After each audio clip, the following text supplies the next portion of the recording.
Somos privilegiados al tener la oportunidad de ver hacia atrás, como en un túnel, lo que Dios comenzó a hacer en la iglesia primitiva. Las cosas maravillosas que sucedían, y nosotros estamos invitados a conocer eso y a recibirlo también.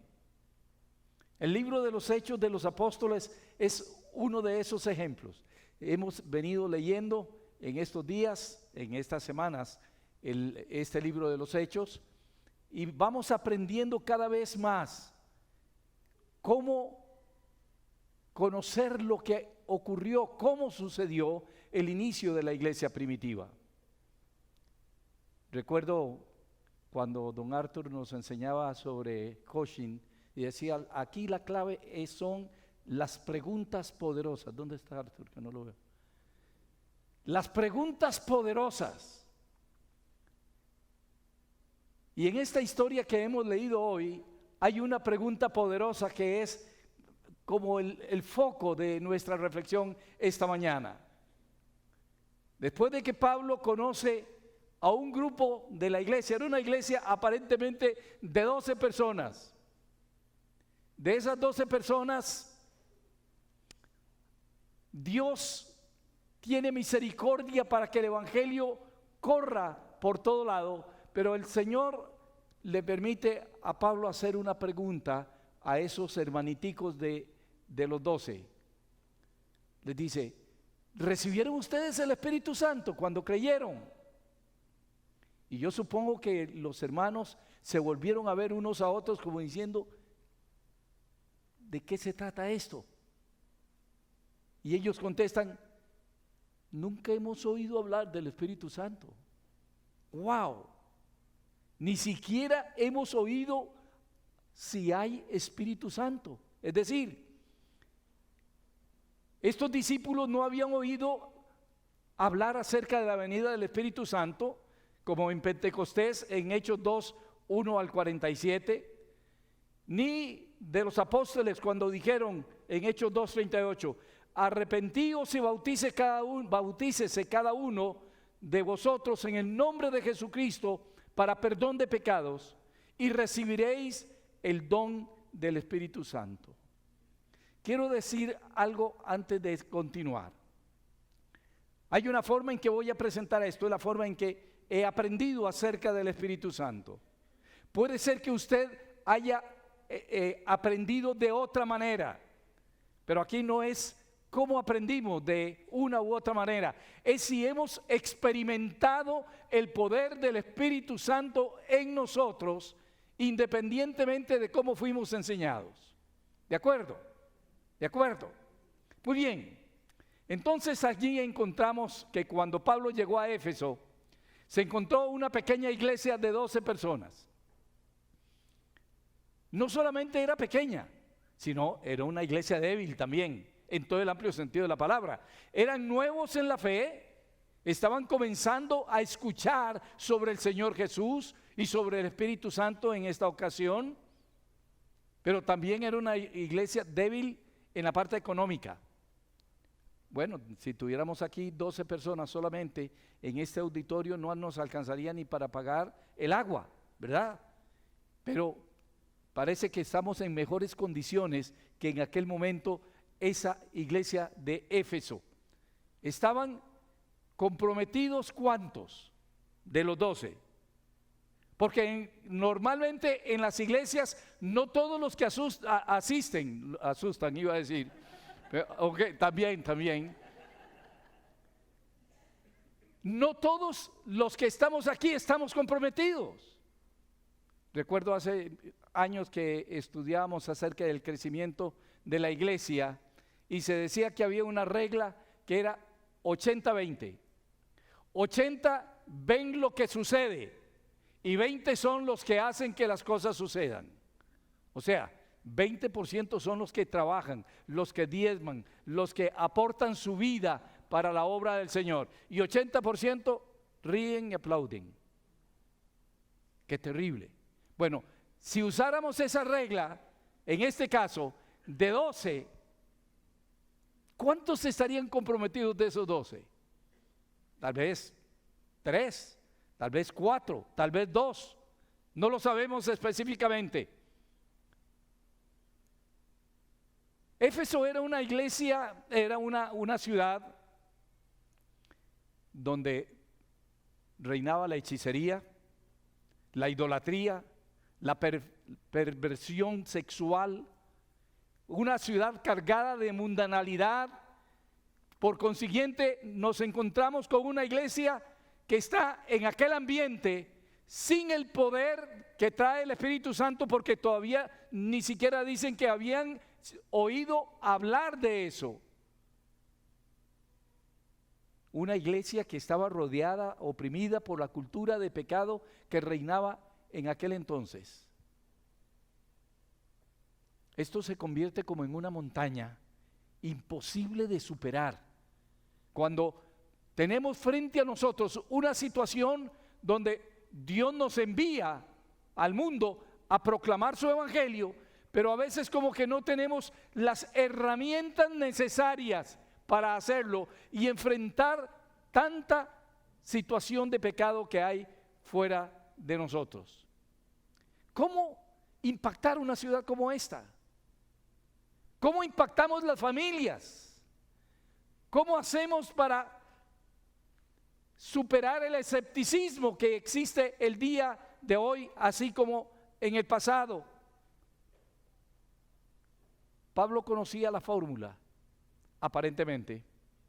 Era una fórmula secreta para la iglesia, para que esa iglesia saliera adelante, aún en la condición en que había estado creciendo. Una iglesia influyente en la sociedad en la cual vivían. Lo que hemos leído esta mañana, y espero que lo hayan leído también en casa, es que Pablo nos enseña que había una medicina que la iglesia necesitaba y que la sociedad en la cual vivían también necesitaba. En aquel momento no era tan necesario un buen método, una buena estrategia. Lo que se necesitaba era alguien que cambiara el estado de cosas. En este caso, la persona y la obra del Espíritu Santo. Y recibiréis, ¿qué dice la palabra del Señor? Poder cuando haya venido sobre vosotros el Espíritu Santo, y entonces me seréis testigos. Y nombra a todo el mundo conocido. Eso era lo que la iglesia necesitaba. A pesar de que era una iglesia pequeña, una iglesia débil y posiblemente donde no todos estaban comprometidos. Hay dos pensamientos que quiero acercarme rápidamente esta mañana. ¿Qué necesitaba la iglesia de Éfeso para hacer la tarea que el Señor les estaba encargando? Hay dos cosas que puedo extraer del texto leído. La primera es que necesitaban conocer acerca del Espíritu Santo. Porque les pregunta, ¿y ustedes recibieron el Espíritu Santo? Ni hemos oído hablar de eso. Todavía no habían escuchado la historia de Hechos capítulo 2. Lucas, que es el escritor del libro, no explica cómo Pablo llegó a conocer a este grupo de creyentes, ni tampoco qué les hizo esta pregunta, por qué les hizo esta pregunta. Pablo no dice para todos nosotros, recibiréis el Espíritu Santo después, o recibisteis el Espíritu Santo cuando creísteis, como si se refiriera a algo como los dones espirituales o como una segunda obra de gracia, sino que está refiriéndose a algo que ocurre cuando nosotros nos entregamos a Cristo. Ya hemos sido tocados por el Espíritu Santo, ya hemos sido bendecidos por su presencia y por su obra en nosotros. La palabra creer frecuentemente se usa para indicar el proceso que está entre la conversión y el bautismo, y se dice que ese es el periodo precioso donde se manifiesta el poder del Espíritu Santo en nosotros. ellos le dijeron: ni siquiera hemos oído hablar si hay Espíritu Santo. Es decir, estos 12 discípulos no habían experimentado y no conocían esta verdad de Dios, pero también este poder de Dios que transforma todo y nos llena de poder sobrenatural para hacer lo que Él quiere que hagamos. No habían escuchado los eventos de Pentecostés en Hechos 2, ni lo que los apóstoles dijeron en Hechos 2:38. Arrepentíos y bautícese cada uno de vosotros en el nombre de Jesucristo para perdón de pecados y recibiréis el Espíritu Santo. La pregunta poderosa: ¿recibieron ustedes el Espíritu Santo? Yo creo que esa pregunta sigue siendo válida para el día de hoy. ¿Hemos recibido el Espíritu Santo? ¿Estamos disfrutando de la presencia del Espíritu Santo? ¿Estamos viviendo en este fluir sobrenatural donde cada uno de nosotros trabaja, vive o enseña? Hay algunas cositas que quiero señalar de los pasajes que hemos leído. Hechos, respecto a la pregunta que el apóstol Pablo hace. La pregunta de Pablo sugiere enfáticamente que él consideraba que los discípulos de Éfeso eran verdaderos creyentes, aunque no hubieran conocido la obra del Espíritu Santo. Eran creyentes que todavía no habían sido posiblemente llenos de esa experiencia espiritual. En este versículo la pregunta de Pablo se refiere a la plenitud del Espíritu Santo en cada uno de nosotros. ¿Ha ocurrido en usted y en mí como ocurrió en ese momento?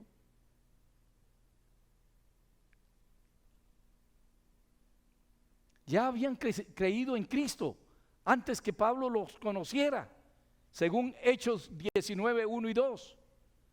Luego escucharon a Pablo y además creyeron en todo lo que les dijo acerca de Cristo y del Espíritu Santo, según Hechos 19, 4. Entonces Pablo consideró que los efesios que se habían entregado a Cristo ya habían sido bendecidos también para ser reconocidos en la familia grande de la iglesia cristiana que estaba iniciando en diferentes partes del mundo conocido. Luego escucharon a Pablo y además creyeron todo lo que él les dijo acerca del Espíritu Santo y de Cristo, según Hechos 19:4. ¿Cuándo consideró Pablo que ellos recibieran el Espíritu Santo? Inmediatamente después de que se bautizaron. Dice que vino, impuso las manos sobre ellos y fueron llenos del Espíritu Santo. Me llama la atención este pasaje que dice que el apóstol siguió enseñando por 2 años acerca del Espíritu Santo en esa ciudad de Éfeso. 2 años. Yo no sé, pero yo no recuerdo haber recibido tanta enseñanza acerca del Espíritu Santo en los años en todos los años de mi vida, que ya son 70. Pero en este caso, Pablo sacó el tiempo para que los efesios fueran totalmente entendidos en la labor del Espíritu Santo y para que pudieran ejercer el trabajo que Dios les estaba dando, que Dios les comisionaba, y era que el mundo conociera quién era Jesús el Cristo. Eso es lo primero. Los efesios necesitaban conocer del Espíritu Santo. Pero el segundo pensamiento que tengo es: necesitaban experimentar el poder del Espíritu Santo. Recibirán poder. Los más jóvenes no tienen la experiencia, los más viejos posiblemente sí fueron parte de lo que Dios hizo en Costa Rica en los años 70. Costa Rica fue visitado por un avivamiento espiritual en los años 70. Imagínense que, según las estadísticas, en aquel entonces la iglesia era o representaba como el 2% de la población costarricense. Y 10 años después, en los años 80, la iglesia había logrado alcanzar poco más del 20% de la población de Costa Rica. ¿Por qué en un espacio tan pequeño la iglesia creció de una manera poderosa?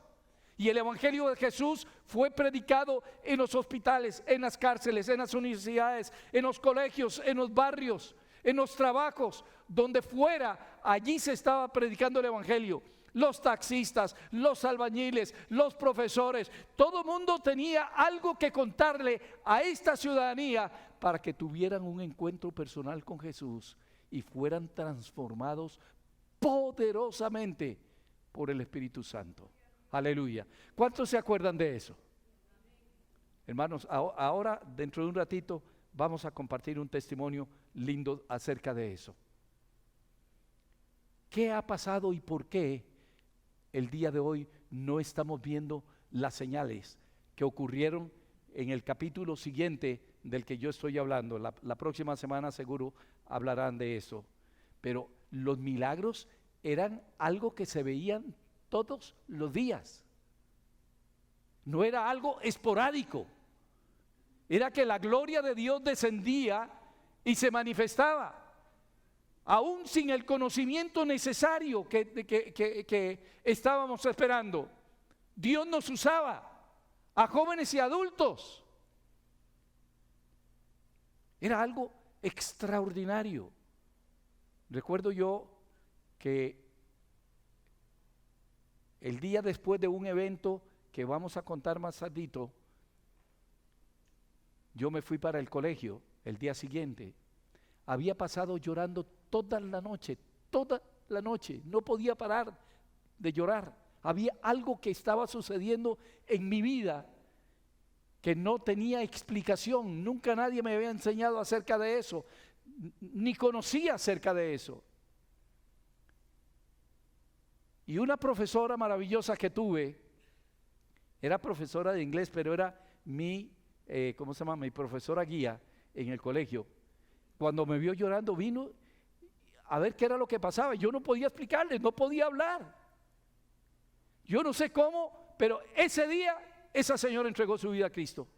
Fue la primera de esta etapa de mi vida, después de la experiencia con el Espíritu Santo. Esa señora después me la encontré en un evento en uno de los grandes hoteles de San José, y ella llevó a su marido que tenía varios años de haber quedado paralítico después de un choque. Y esa noche oramos por él y se levantó de la silla de ruedas. Eso era normal. No era algo excepcional, era algo que estaba ocurriendo. Dios estaba interviniendo en una iglesia que necesitaba ser llena del poder del Espíritu Santo.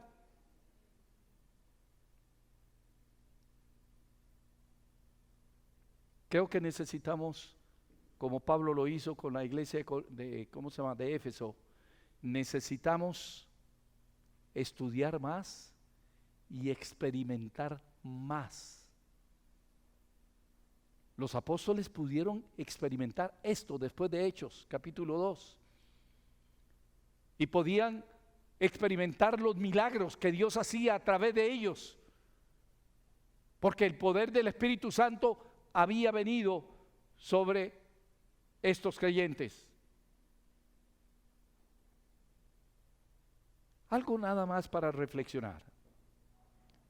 Solamente cuando seamos llenos del Espíritu Santo, tendremos la fuerza sobrenatural para resistir en primer lugar la obra del enemigo, que todo lo quiere destruir. Todo lo que Dios tiene planeado, el enemigo lo quiere destruir.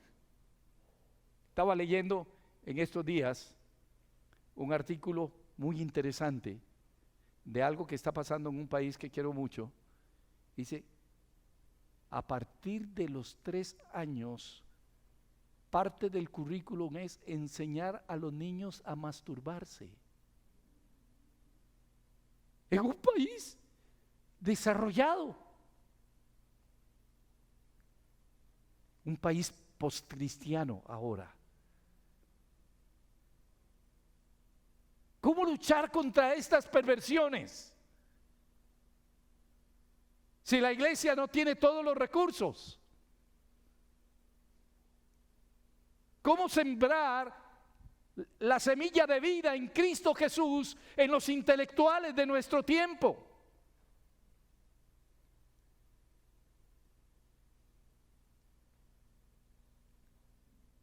Solo con el poder del Espíritu Santo podremos impactar la vida de nuestra nación. Amén. Amén. Acompañada de actos milagrosos, sobrenaturales. Yo no sé, pero ¿por qué ahora, para hablar de nuestro país, casi no hay demonios en este país? En mi tiempo de juventud, orábamos por gente que tenía problemas espirituales, que tenían experiencias sobrenaturales del mundo de las tinieblas, y podíamos ver todos los días personas que venían a buscar ayuda porque estaban poseídos de demonios. Qué raro que hoy casi no se ve eso. ¿Será que nos los acabamos a todos en aquel entonces? Años 70, 1970, 71, 72, hasta empezados los 80. ¿Por qué no están ocurriendo esos hechos?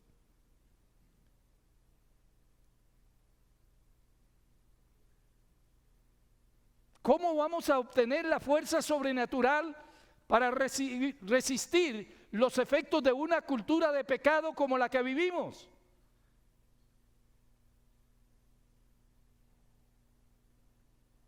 A veces no tendremos el conocimiento que la gente de nuestro tiempo tiene acerca de las grandes cosas científicas o del diario vivir. Lo importante es que el Señor nos ha capacitado porque nos ha dado el poder del Espíritu Santo para romper las obras del enemigo en el nombre de Cristo Jesús. Aleluya.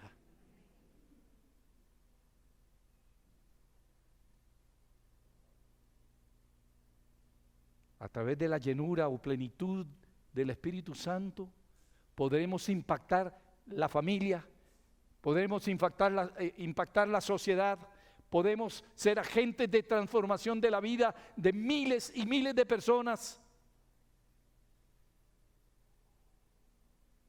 Es lo que Dios quiere que hagamos. Yo no quiero extenderme mucho esta mañana porque quiero compartir un testimonio lindo. No es tan fresco, pero es poderosamente actual. Y para esto invité a una persona que fue parte de algo que Dios hizo en mi vida cuando tenía 16, 17 años o por ahí. Y quiero invitar a Maritza Cartín que pase.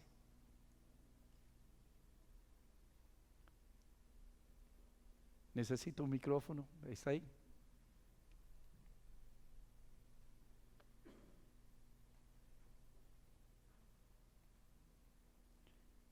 Esperamos un micrófono en el nombre de Jesús.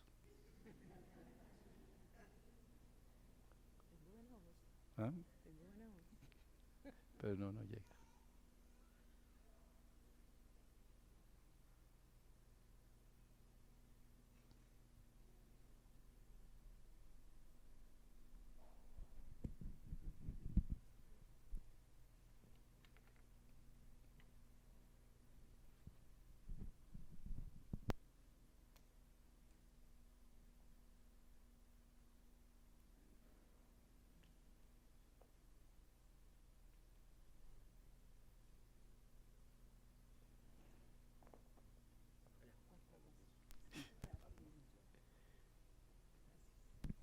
Bendito sea el nombre del Señor.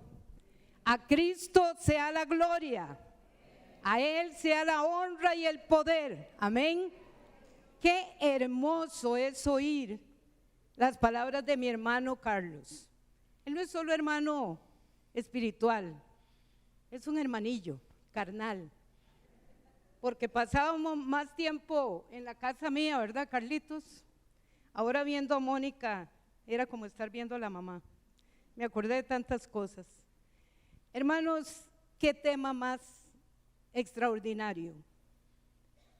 Si el tema de la salvación es lo mejor que nos pudo haber pasado cuando andábamos en pecado y un día Él nos tocó y pudimos alzar la mano y recibirlo como nuestro Salvador y Señor, el tema del Espíritu Santo viene a sellar esa salvación extraordinaria en nuestras vidas como creyentes. No puede haber un creyente que haya recibido la salvación, que haya sido tocado en ese momento a arrepentimiento, porque ese arrepentimiento lo da solo el Espíritu de Dios, y que haya quedado en esa escala. No, es necesario que cuando la salvación viene a nosotros y Cristo viene y ordena la casa y cambia las tinieblas por luz, el desorden lo cambia por orden, empezamos a caminar y tiene que venir el bautismo del Espíritu Santo en nuestras vidas, no solo para impactar primeramente nuestra vida, sino para impactar la vida de nuestros familiares, de nuestro vecindario, de nuestro barrio, de nuestro país, del mundo entero. Si el Espíritu Santo, Carlos, no hubiera sido necesario, Jesucristo simplemente se va. Cuando muere, está con los discípulos un tiempo y después se va. No se hubiera hablado nada de esto, pero dice: recibiréis poder cuando haya bajado sobre vosotros el Espíritu Santo, y me seréis testigos en Judea, en Samaria, en Heredia, en Alajuela, en San José, en Limón, en Nicaragua, en Centroamérica, en Europa, en el mundo entero. Y eso es el poder del Espíritu Santo. El domingo 15 de agosto de 1971, ya lo busqué, una pequeña iglesia, un templo pequeño en Guadalupe Centro, estaba preparándose para el Día de la Madre. Mi mamá, doña Isabel, preparó una canción. Ella misma la escribió, le puso música y todo, muy talentosa es doña Isabel. Y preparó a los muchachos, porque ella era la maestra de jóvenes, para que ese día le cantaran a la mamá. Dice mi mamá que casi que les rogó, porque los jóvenes no andaban como muy parejos y santificados con el Señor. Después de la escuela dominical a veces se iban a pachanguear.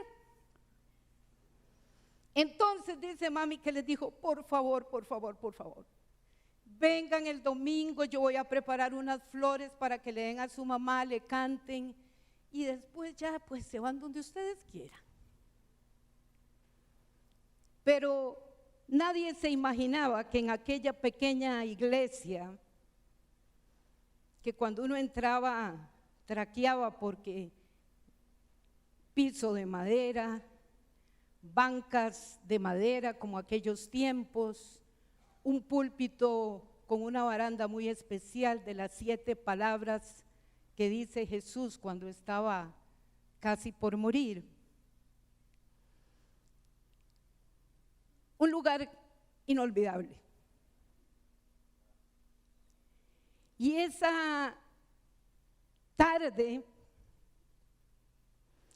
mientras los papás cocinaban en la cocina de la pequeña iglesia de ahí de Guadalupe. Los jóvenes estaban en la nave central, todos preparados. Yo era una niña de 11 años. Ay, qué tirada, ya les dije la edad. Pero estoy como de 40, ¿verdad? Una niña de 11 años, no estaba todavía con los jóvenes, pero como mi mamá era la maestra, yo andaba para arriba y para abajo, conocía a todo el mundo ahí. Y esa tarde empezó el culto del Día de las Madres. Y nadie se imaginaba lo que iba a suceder en esa tarde del 15 de agosto de 1971. Empezamos a cantar, llegó el momento en que los jóvenes subieron al púlpito, eran cerca de unos 20 muchachos, y empezamos a cantar la canción que mi mamá había hecho, que por cierto mi mamá me la cantó toda un día de estos, el miércoles. Yo no sé qué memoria más increíble de señora, me la cantó toda, le digo, ¿todavía se acuerda? Todavía me acuerdo. Y hermanos, esos muchachos, además de esa canción del Día de la Mamá, siguieron cantando, y siguieron cantando, y siguieron cantando por espacio de no sé en cuánto, ya no solo lo de las mamás, sino eran coritos, canciones cristianas, y de un pronto y a otro, de repente, como allá en el aposento alto, de repente el Espíritu Santo bajó en aquella pequeña iglesia de Guadalupe, y todos los que estábamos ahí fuimos invadidos del poder de Dios. Había arrepentimiento, fue la primero que apareció, arrepentimiento por pecados de fornicación, de adulterio, de mentira, de orgullo, de lascivia. Fueron arrepentimientos y todos los jóvenes cayeron como de panza, aunque ustedes no lo crean. En cuenta, don Carlos. El poder de Dios llegó con arrepentimiento, porque es en el arrepentimiento donde obra el poder del Espíritu Santo. Cuando veo un corazón contrito y humillado, Él dice, ahí hay posada para mí. Y en aquella tarde bajó el Espíritu Santo, cambiando y transformando una generación de jóvenes.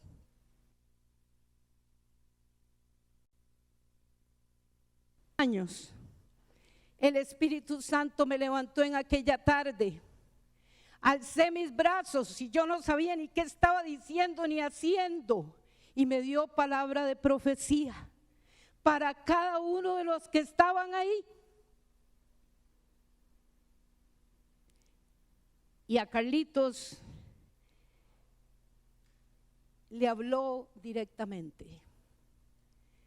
Y sacó cosas desde su infancia, como él lo había traído. Miren, y yo no sabía absolutamente nada de Carlos, de esas pequeñas cosas que pasan en la infancia. Que fue atropellado a los 4 años por un carro y que nada le pasó.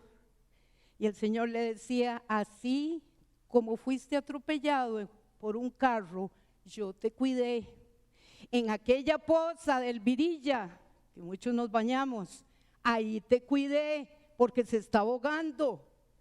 Toda esa palabra se la dije yo, bueno, yo no, el Espíritu Santo, porque yo era solamente y soy un vaso de barro en las manos de Dios.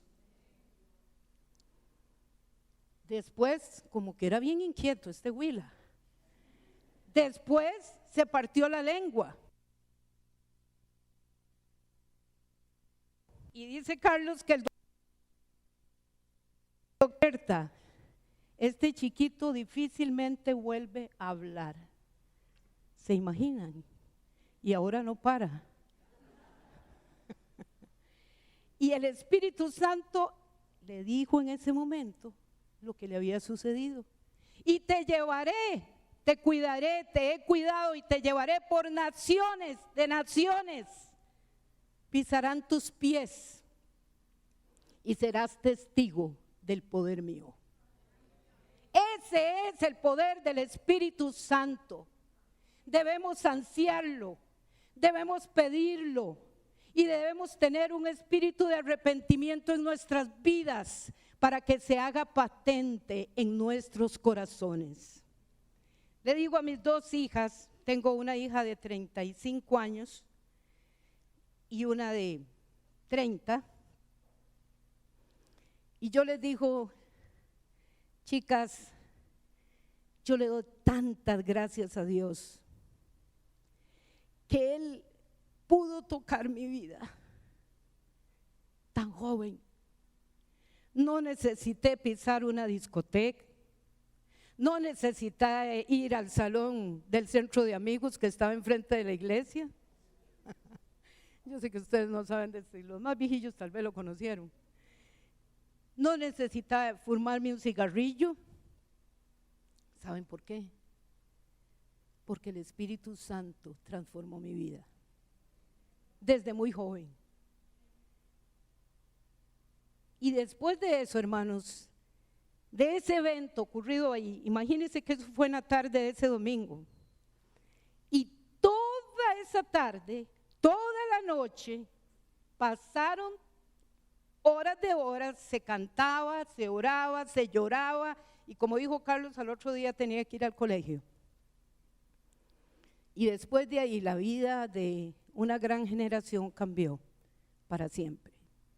Jaime, Edgar, Marvin, Carlitos, Oscar Sáenz, bueno, podría decir tanta gente, Marixa Fernández, y hermanos, cuando el Espíritu Santo viene no te puedes quedar callado, no puedes quedarte callado. Termino diciendo, hermanos, que esta semana mi hija me pidió que fuera a traer algo, ella es maestra. Me dice, mami, ayúdeme, necesito ir a recoger algo para un trabajo que hay que hacer. Yo ni conozco el lugar, vaya usted a traerlo. Sí, yo te ayudo, era ahí en Montelimar, cerquita de mi casa. Hermanos, yo entré a aquel lugar tremendo, muy pactado, todo lo que había ahí, lo que vendían y todo, pero bueno, en fin, yo traje los dijes, unas bolitas de fútbol y unas cosas que los niños iban a hacer. Y yo me devolví, hermanos, y cuando yo iba por la puerta, el Espíritu Santo me dice, ¿te vas a ir y sin predicarle a la dueña de este lugar? Y yo me fui así. Y empecé a predicarle de ese negocio que ella tenía que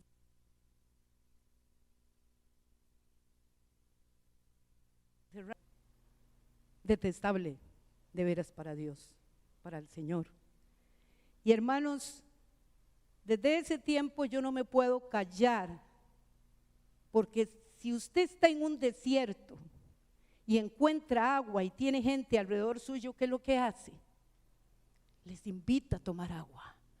Y es el agua, y es la unción, y es el aceite del Espíritu fresco que debe haber en nuestras vidas. Y yo sé que esta bella congregación de Viña del Este va a ser invadida por el poder del Espíritu Santo. De ahí en adelante, hermanos, aquella pequeña iglesia se volvió algo increíble. Llegaban gente de todos los rincones del país, inclusive hasta de Centroamérica, porque había liberación de gente que estaba endemoniada, había sanidad, era increíble.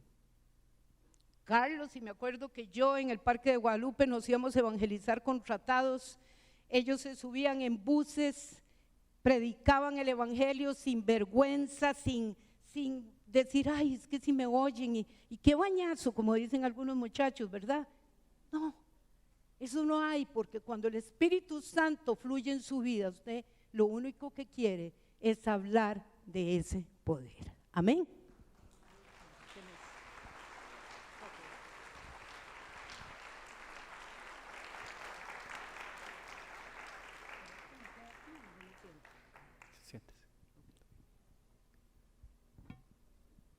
Gracias, Maritza.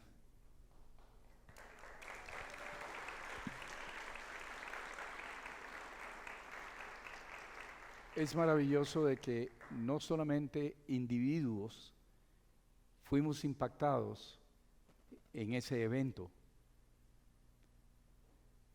familias enteras. La familia de Maritza, todos los que están ahí le sirven al Señor, todos.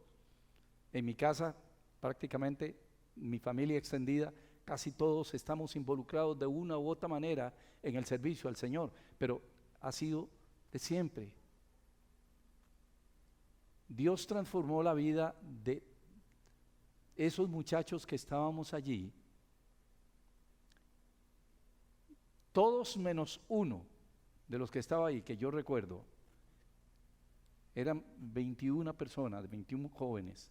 De esos 21, todos están en el ministerio menos uno. No puede ser una casualidad, ¿verdad que no? No puede ser algo que salió al azar. No, Dios intervino y transformó la vida de gente, no solamente los jóvenes, sino los adultos. Madres que tenían, mi madre estaba orando por nosotros, imagínense, éramos 6 hijos y todos descarriados. El impacto de mi madre y de mi padre, qué descanso tener hijos que se consagran al Señor, qué descanso vivir bajo la gracia de Dios y el poder del Espíritu Santo, qué maravilla servir al Señor. La pregunta la hacía el apóstol: ¿recibieron ustedes el Espíritu Santo? Si la pregunta nos la hicieran hoy, ¿qué responderíamos?